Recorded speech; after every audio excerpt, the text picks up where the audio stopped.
जय गुरु जी। संगत जी, गुरु जी का अनंतम अनंतम शुक्राना। गुरु जी के श्री चरणों में कोटि कोटि प्रणाम और गुरु जी की प्यारी सभी संगत को जय गुरु जी। संगत जी, गुरु जी वो है जो खुद पीछे रहते हैं लेकिन संगतों को आगे बढ़ाते हैं।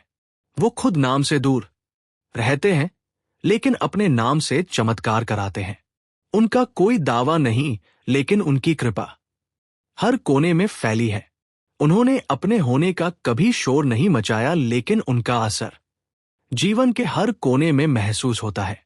संगत जी, आज का सत्संग बहुत सुंदर है, बहुत प्यारा है और आंटी और अंकल ने अपना बहुत प्यारा सत्संग हमारे साथ शेयर किया है, जिसे सुनकर आपको महसूस होगा कि गुरुजी महाराज कैसे हमारे मन के सबसे गहरे संदेहों को भी दूर करते हैं, कैसे वे हमारी हर शंका का निवारण करते हैं और कैसे वे हमें अपनी उपस्थिति का एहसास कराते हैं। मैं विश्वास दिलाता हूं कि इस सत्संग को सुनने के बाद आपको महसूस होगा कि गुरुजी स्वयं आपसे कह रहे हैं, तेरे घर खुशियों ने दस्तक दे दी है, भाग्य बदलने वाला है, भाग्य तेरे कदम चूमेगा। ये सत्संग उन सभी के लिए है जो आज भी अपने जीवन में एक गुड न्यूज का इंतजार कर रहे हैं, जो एक नई शुरुआत की आस लगाए बैठे हैं। गुरु जी के आशीर्वाद से आज आपको भी वही मिलेगी।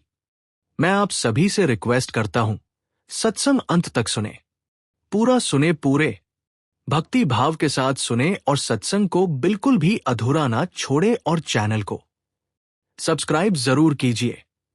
आइए संगत जी, सत्संग शुरू करते हैं। ये सत्संग वेद श्रीवास्तव अंकल का है। जय गुरु जी। शुक्राना गुरु जी। गुरु जी के पावन चरणों में मेरा नमस्कार और प्यारी साध संगत जी, आपको भी मेरा नमस्कार। संगत जी, मैं गुरु जी का शुक्राना करता हूं कि आज उन्होंने मुझे अपनी जर्नी शेयर करने के लिए चुना है। थैंक यू सो मच गुरु जी। शुक्राना गुरु जी। संगत जी, यह 1997 की बात है। मैं एक ऐसे परिवार से था जहां आध्यात्मिकता की जगह तर्क और व्यावहारिकता को प्राथमिकता दी जाती थी। मेरे पिताजी एक चार्टर्ड अकाउंटेंट थे और मेरी मां बैंक में काम करती थी। हम सब अपनी दुनिया में मस्त थे और हमें लगता था कि जीवन को अपनी मेहनत और बुद्धि से ही जिया जाता है। मेरे पिताजी की एक कुली गांटी ने कई बार कहा कि मेरे गुरु जी हैं, आप उनसे मिल लो। संगत जी, तो हमारी फैमिली ने इस बात पर ध्यान नहीं दिया। मेरे पिताजी ने घर आकर मेरी मदर को बताया, लेकिन हम सभी ने मना कर दिया। शायद यह भी हो सकता है या यही होगा कि गुरुजी का इशारा नहीं था या गुरुजी की मर्जी नहीं थी। उन्हें उस समय हमें अपने दरबार में नहीं बुलाना था। गुरुजी की लीला अपार और वे अपने भक्तों को सही समय पर ही अपने पास बुलाते हैं। एक बार आंटी ने गुरु जी से कहा कि मैं लाना चाहती हूं मेरे कोलीग को, तो गुरु जी ने कहा ले आओ। और उस समय संगत जी बहुत कम संगत हुआ करती थी और गुरु जी से पूछकर ही संगत दरबार में आया करती थी। गुरु जी की रहमत हुई। गुरु जी ने अपने दरबार में बुलाया। मेरे पिताजी का मुझे ऑफिस से फोन आया और कहा कि वेद, मैं शाम को आ रहा हूं, तुम प्रेजेंटेबल रहना, अच्छे से तैयार हो जाना, हमें शाम को गुरु जी के दरबार में जाना है। संगत जी, उस समय मैं भी जॉब नहीं करता था, कमाता नहीं था और संगत जी उस समय मैं पूरे टाइम घर पर ही रहता था। मैं ऐसा कह सकता हूं कि मैं एक अलग ही दुनिया में रहता था, अपनी ही धुन में, बिना किसी मकसद के। पापा शाम को आए तो मुझे देखा तो बहुत नाराज हुए। मैं तैयार नहीं हुआ था। उन्होंने कहा कि तुम ऐसे चलोगे, तो मैंने उनसे कह दिया कि अगर आपके गुरुजी जिनके यहां हम लोग जा रहे हैं, वो अगर सच में इतने बड़े गुरु हैं तो उन्हें मेरे कपड़ों से क्या लेना देना है। मैं आज भी अपनी उस बात को याद करके शर्मिंदा हो जाता हूं कि मैंने कितनी बड़ी गलती की थी। और आंटी ने हमें इंस्ट्रक्शन दिया था कि गुरुजी के दरबार में हमें 10 मिनट पहले ही पहुंचना है। समय हो रहा था और संगत जी क्योंकि उस समय हम छतरपुर में रहते थे जो एम्पायर स्टेट से बहुत पास था, तो हम लोग सीधे 6 बजे तक वहां एम्पायर स्टेट पहुंच गए। संगत जी, जैसे ही मैंने एम्पायर स्टेट में कदम रखा, मैं 2 मिनट के लिए वहीं खड़ा रह गया, क्योंकि संगत जी वहां का जो एटमॉस्फेयर था, वहां की पवित्रता थी, वो मुझे बहुत बहुत अट्रैक्ट कर रही थी और मेरे दिल को, मेरे मन को बहुत सुकून दे रहा था वो एटमॉस्फेयर। संगत जी, उस समय वहां खड़े हुए मेरे मन में यही बात आई कि यह दिल्ली नहीं हो सकता। मैं गेट से वापस बाहर आया। बाहर आकर देखा कि वही हसल पसल ट्रैफिक। हालांकि उस समय मेट्रो नहीं थी, लेकिन ट्रैफिक वही था। मुझे लगा कि ये जगह तो दिल्ली में है, पर इसका माहौल बिल्कुल अलग है। संगत जी, जैसे ही मैंने छोटे मंदिर में कदम रखा, वहां का एम्बियंस देखकर मैं हैरत में रह गया। सैटन्स लगे हुए थे, कारपेट बिछा हुआ था, पूरी चकाचौंध थी। क्योंकि संगत जी, हम लोग ये देखकर मुझे बड़ा आश्चर्य हुआ। मुझे लगा कि हम कहां गए हैं। ये उस समय बहुत कम संगत बैठी हुई थी। हम भी गुरु जी महाराज की गद्दी के पास जाकर के पास में बैठ गए। तब तक गुरु जी आए हुए नहीं थे। संगत जी, मैं बैठा बैठा यही सोच रहा था कि हम क्यों आ गए हैं, कैसी जगह है ये, हम अपना टाइम वेस्ट कर रहे हैं। और बस मैं ऐसा सोच ही रहा था कि गुरुजी अपने कमरे में से निकल कर आए। मुझे बहुत अच्छे से याद है, गुरुजी ने उस समय सफेद चोला पहना हुआ था और जैसे ही दरबार में आए संगत जी, आप बिलीव नहीं करेंगे, मैं उन्हें देखता रह गया, क्योंकि संगत जी, मैंने अपने जीवन में कभी ऐसा नूर किसी का देखा ही नहीं था। उनके चेहरे से इतना नूर टपक रहा था, उनका ऑरा इतना पॉजिटिव था, उनका चेहरा इतना अट्रैक्टिव था कि बस उनसे नजरें हटाने को दिल ही नहीं कर रहा था। और संगत जी, जब गुरुजी चलते थे तो बहुत फ्लो में चला करते थे, तो मुझे ऐसा लग रहा जैसे कोई सूरज चलकर आ रहा है। उनके शरीर से इतनी ऊर्जा निकल रही थी, इतनी रोशनी निकल रही थी। संगत जी, जैसे ही मैंने गुरुजी को देखा, मेरे अंतर्मन से एक प्रार्थना निकली। मैंने कहा, मुझे क्षमा करिएगा गुरुजी, मैंने बहुत गलत सोच लिया, मुझे माफ करिएगा। ये संगत जी, मेरे अंतर्मन से ही ये प्रार्थना निकल रही थी, सिर्फ गुरुजी को देखने के बाद ही। और संगत जी जैसा सारी संगत कर रही थी दरबार में, मैंने भी वही किया। गुरुजी को प्रणाम किया, अपनी जगह पर आकर बैठ गया। शब्द चल रहे थे। कुछ समय के बाद चाय प्रसाद आया और फिर थोड़ी देर के बाद एक बहुत बड़ी थाल आई जो ढकी हुई थी। फिर थोड़ी देर के बाद सारी संगत लाइन में लग गई और गुरुजी ने बारी बारी से सबको उस थाल में से कड़ा प्रसाद दिया। मैं भी लाइन में लग गया और संगत जी, उस समय गुरुजी का रूप अलग ही हो गया था। और संगत जी, जैसे ही मेरी बारी आई, मैंने अपना हाथ आगे बढ़ाया तो गुरुजी ने इशारा किया दोनों हाथ बढ़ाने के लिए। मैंने अपने दोनों हाथ बढ़ाए और गुरुजी ने अपने एक हाथ से जैसे ही प्रसाद दिया, मेरे तो आश्चर्य की सीमा नहीं थी। संगत जी, मेरे दोनों हाथ इतने भर गए और मैं सोच में पड़ गया कि मैं इसे खाऊंगा कैसे। उस समय हमें बाहर जाकर वो प्रसाद ग्रहण करना था और फिर वापस हाथ धोकर हमें गुरुजी के दरबार में आना था।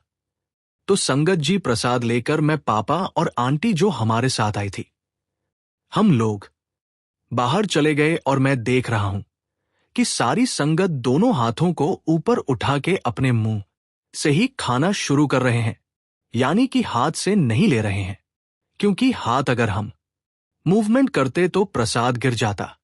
मैंने भी उनको फॉलो किया। हमने वहां बाहर प्रसाद ग्रहण किया और उस समय वहां बाहर चोपड़ा अंकल होते थे जिनकी पानी की सेवा होती थी।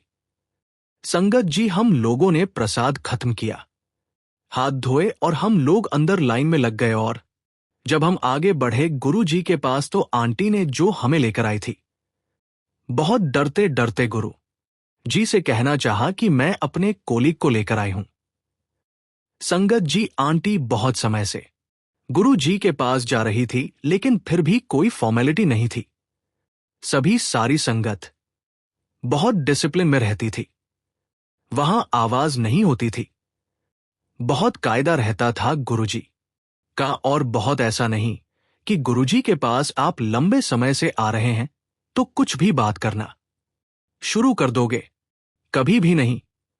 सभी संगत बहुत कायदा रखती थी गुरुजी का। आंटी ने बहुत डरते हुए और सहमे हुए गुरुजी से कहा, गुरुजी ये मेरे कोलीग हैं, चार्टर्ड अकाउंटेंट में मेरे साथ काम करते हैं। संगत जी, गुरुजी ने अपनी नजर मेरे पिताजी पर डाली और मुस्कुराते हुए कहा, मेनू पता है तू सच्चा है। तेरे घर में जो काम शुरू हो रहा था वो बंद क्यों हो गया?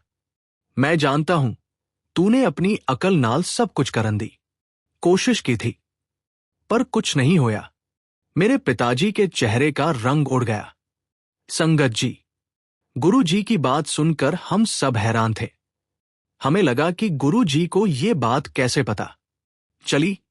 हमारे घर में एक बहुत बड़ा काम शुरू हुआ था जो पैसों की कमी के कारण रुक गया था। हमने किसी को भी इस बारे में नहीं बताया था। मेरे पिताजी ने गुरु जी की बात सुनकर अपना सिर उनके चरणों में झुका लिया। उन्हें महसूस हुआ कि गुरुजी कोई इंसान नहीं है, वे सब कुछ जानते हैं। संगत जी, गुरुजी ने मेरे पिताजी से कहा, आराम नाल कम कर, टेंशन लेन दी लोड़ नहीं। तेनू लगदा कि सब कुछ अपनी अकल नाल कर लेंगा। मेरे पिताजी के चेहरे पर हैरानी थी, लेकिन एक विश्वास भी हो गया था कि हम सही जगह आ गए हैं। गुरु जी ने कहा, जा तेरा काम शुरू हो जाएगा। जो पैसे रुके हुए हैं वो कल तक आ जाएंगे। हम सब हैरान थे। हम जानते थे कि हमारे पैसे रुक गए हैं और हमें लगा कि अब वो कभी नहीं आएंगे, पर गुरु जी की बात सुनकर हमें एक विश्वास हो गया। और संगत जी, जब हम घर वापस आए तो मेरे पिताजी को एक फोन आया, एक बहुत बड़े क्लाइंट का जो उन्हें पैसे देने से मना कर रहा था। उस क्लाइंट ने कहा कि आने वाले दिनों में हिसाब क्लियर कर लेते हैं, और कुछ ही दिनों में मेरे पिताजी के खाते में वह सारे पैसे आ गए। मेरे पिताजी हैरान रह गए। उन्हें महसूस हुआ कि गुरुजी ने उनके जीवन में एक बहुत बड़ा चमत्कार किया है। संगत जी, मुझे लगा कि गुरुजी ने पिताजी का तो काम कर दिया, पर मेरा क्या होगा? मुझे आज भी याद है जब हम गुरु जी के पास अगली बार गए तो गुरुजी ने मुझे देखते ही कहा, जा नौकरी ढूंढ। मैं बहुत शर्मिंदा हो गया। मुझे लगा कि गुरु जी को यह बात भी पता है। गुरु जी ने कहा, जा तू बस इंटरव्यू दे।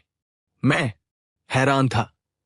मुझे लगा कि गुरुजी कैसे मुझे नौकरी दिला सकते हैं। मैं बहुत परेशान था। मैंने गुरुजी का सिमरन किया और उनसे प्रार्थना की कि मुझे एक अच्छी नौकरी मिल जाए। एक दिन मुझे एक बहुत बड़ी कंपनी से इंटरव्यू के लिए फोन आया।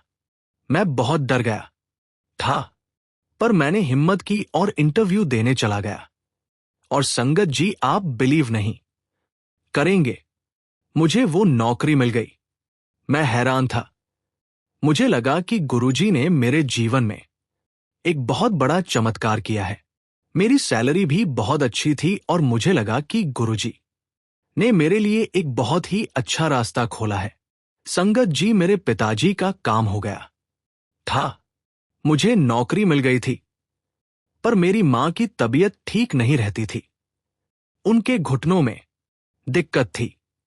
वे हमेशा दर्द में रहती थी, इसलिए वो कहीं ज्यादा ट्रैवल भी नहीं करती थी।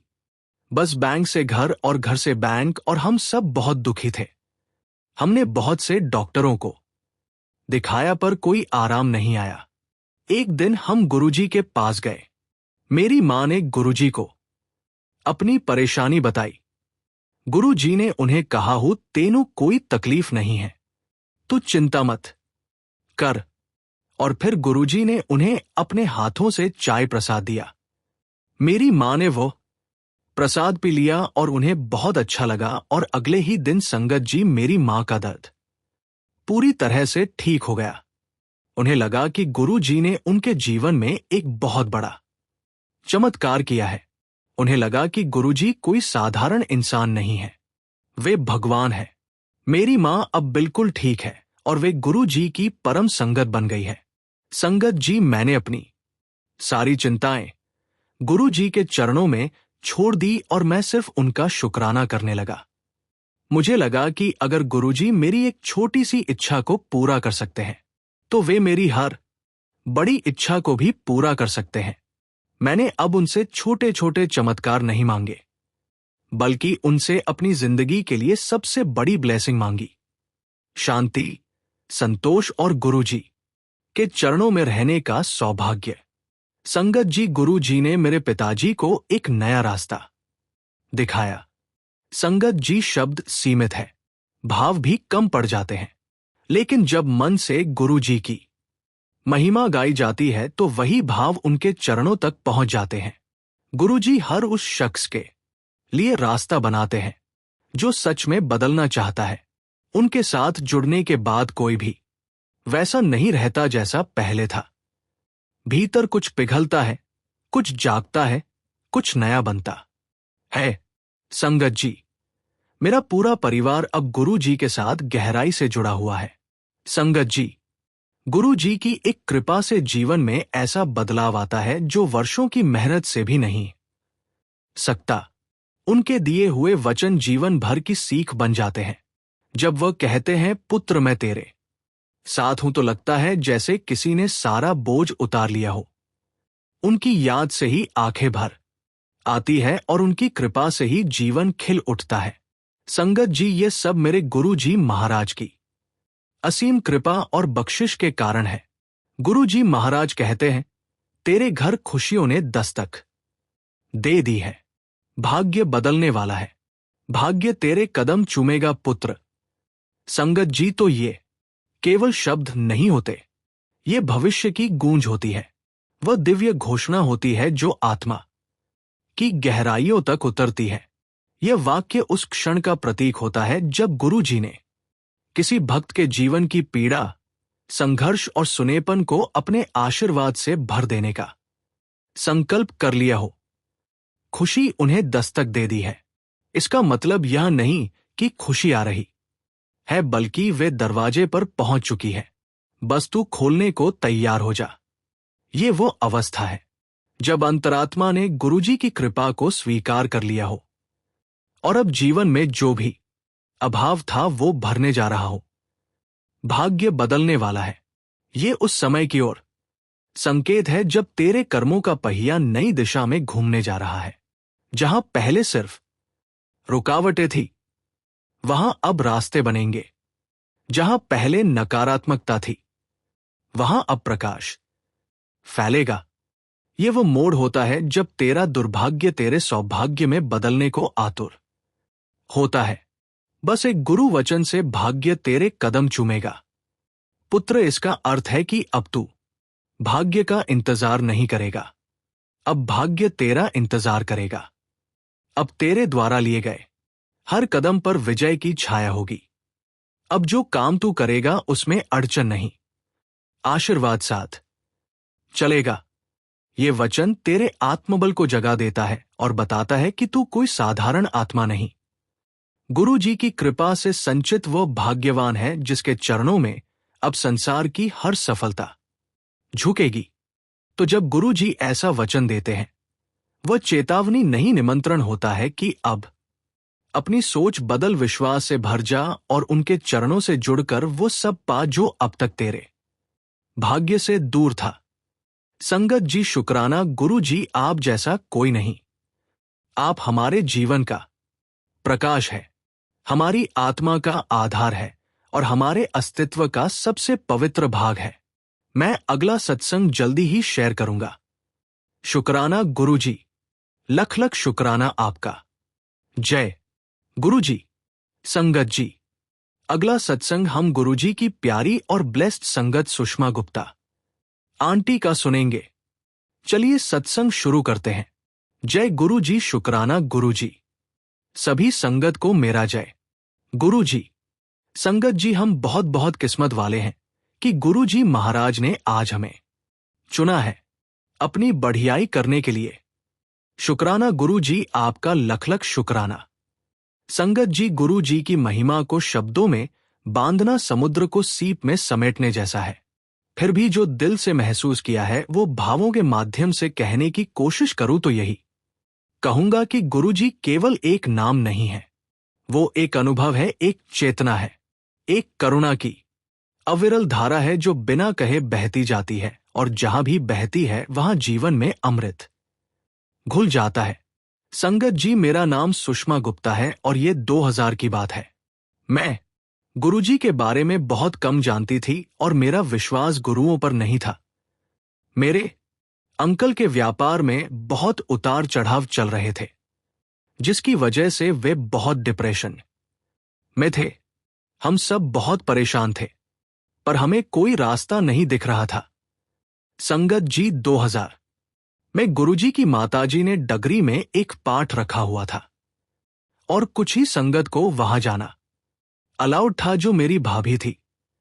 वो तो 1996 से ही गुरुजी से जुड़ी हुई थी। तो भाभी मुझे कहने लगी साथ चलने को।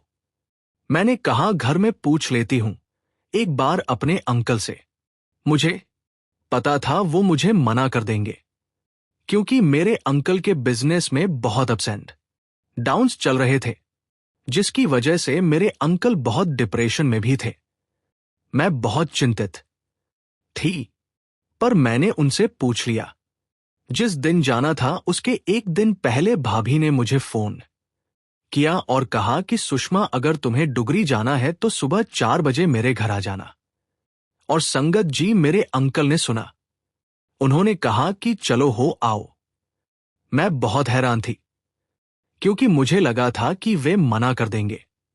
मैं सुबह 4 बजे भाभी के घर पहुंच गई और गुरुजी की ब्लेसिंग और उनके आशीर्वाद से मैं भाभी के साथ डगरी पहुंच गई। और संगत जी, पूरे रास्ते मैंने इतनी गाड़ियां देखी, इतने कमांडोज देखे, जब तक हम डगरी नहीं पहुंच गए मुझे नहीं लगता कि दिल्ली, पंजाब, हरियाणा से कोई भी ऐसा बड़ा आदमी नहीं होगा जो वहां मौजूद नहीं था।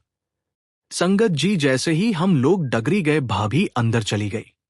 मैं भी उनके पीछे पीछे चला गई। उस दिन गुरुजी ने सफेद चोला पहना हुआ था। भाभी गई, माथा टेका। गुरुजी बहुत खुश हुए भाभी को देख करके। भाभी माथा टेक के वहां बैठ गई और जैसे मुझे देखा, गुरुजी ने मुझे कहा, चलो बाहर चलो। और संगत जी, मैं बाहर आ गई। गुरुजी भाभी से लगभग आधे घंटे तक बात करते रहे। भाभी बाहर आई और मुझे कहने लगी कि चलो चलो, सुषमा लंगर का अरेंजमेंट हुआ है, वहां चलते हैं। और संगत जी, तभी अनाउंसमेंट होती है कि सभी संगत लंगर ग्रहण करेंगे और लंगर ग्रहण करने के बाद ही दरबार में आएंगे। और संगत जी, तभी दूसरा अनाउंसमेंट होता है कि जब भी गुरुजी दरबार से बाहर आएंगे, कोई भी संगत उठेगी नहीं, क्योंकि संगत जी दरबार में गुरु ग्रंथ साहिब रखे हुए थे और गोल्डन टेम्पल से बहुत सारे रागी आए हुए थे। उन सबका सम्मान करते हुए, उन सबका मान रखते हुए कोई भी नहीं उठेगा। और संगत जी, सारी संगत ने वही फॉलो किया जो दोनों अनाउंसमेंट हुए थे। और तभी गुरु जी ने डिसाइड किया कि वह अपने अपने हाथों से सभी संगत को प्रसाद बांटेंगे। और संगत जी, उस समय लगभग 15,000 तो संगत होगी। और संगत जी, उस समय बहुत बहुत गर्मी थी और गुरुजी ने सारी संगत को अपने हाथों से गर्मा गर्म प्रसाद दिया। बहुत गर्म प्रसाद था और बहुत सारी जो पुरानी संगत थी वो वहीं खड़ी थी, उनकी सेवा कर रही थी। नैपकिन्स उनके हाथ में थे। और उस दिन जो गुरुजी का रूप था, संगत जी, वो बहुत रद्र रूप था। और बस गुरुजी प्रसाद देते जा रहे थे। हमने ग्रहण किया और हम लोग लौट आए। संगत जी, उस दिन के बाद हमारे घर में एक नया अध्याय शुरू हुआ। मैंने अपनी सारी चिंताएं गुरु जी के चरणों में छोड़ दी और मैं सिर्फ उनका शुक्राना करने लगी। मेरे अंकल के व्यापार में भी बहुत सुधार हुआ। जिस दिन हम गुरु जी के दरबार में गए थे, उसी दिन से उनके व्यापार में लाभ होना शुरू हो गया था। मेरे अंकल को लगा कि ये गुरु जी का ही आशीर्वाद है, जिन्होंने हमारे जीवन में एक बहुत बड़ा चमत्कार किया है। संगत जी, मेरे अंकल उसी दिन से गुरु जी के परम संगत बन गए हैं। वे भी गुरु जी के दरबार जाने लगे और उनसे बातें करने लगे। मेरे अंकल कभी कभी समय निकालकर सेवा देने भी जाते थे। संगत जी, मेरे अंकल का व्यापार बहुत मुश्किलों से गुजर रहा था। हमें लगता था कि हमारा व्यापार कभी भी खत्म हो जाएगा। मैंने गुरु जी से प्रार्थना की और गुरु जी ने मेरे अंकल को एक नया रास्ता दिखाया। उनका व्यापार बहुत तेजी से बढ़ने लगा और हम एक बहुत ही अच्छे और खुशहाल जीवन जीने लगे। मेरे अंकल रोज गुरुजी का मंत्र जाप करते हैं और उनसे बातें करते हैं।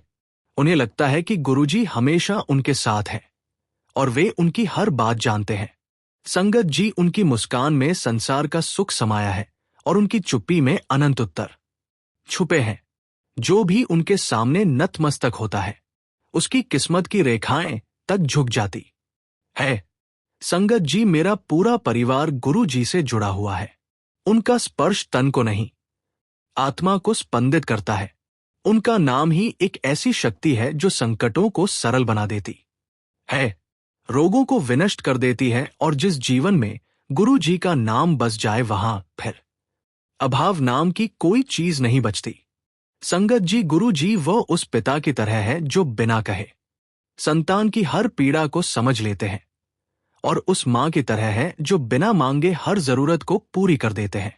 संगत जी, गुरु जी की एक झलक, उनका एक वचन, उनके चरणों की एक धूल मात्र से जो परिवर्तन जीवन में आता है, वो युगों की तपस्या से भी नहीं आता। उनकी आंखों में वो गहराई है जिसमें देखकर हर भक्त अपने सारे दुख, दर्द और दुविधाएं भूल जाता है। संगत जी, गुरु जी महाराज कहते हैं, पुत्र, आज की वाणी से तेरे घर के हर संकट का खात्मा होगा। ये सत्संग अधूरा मत छोड़ना।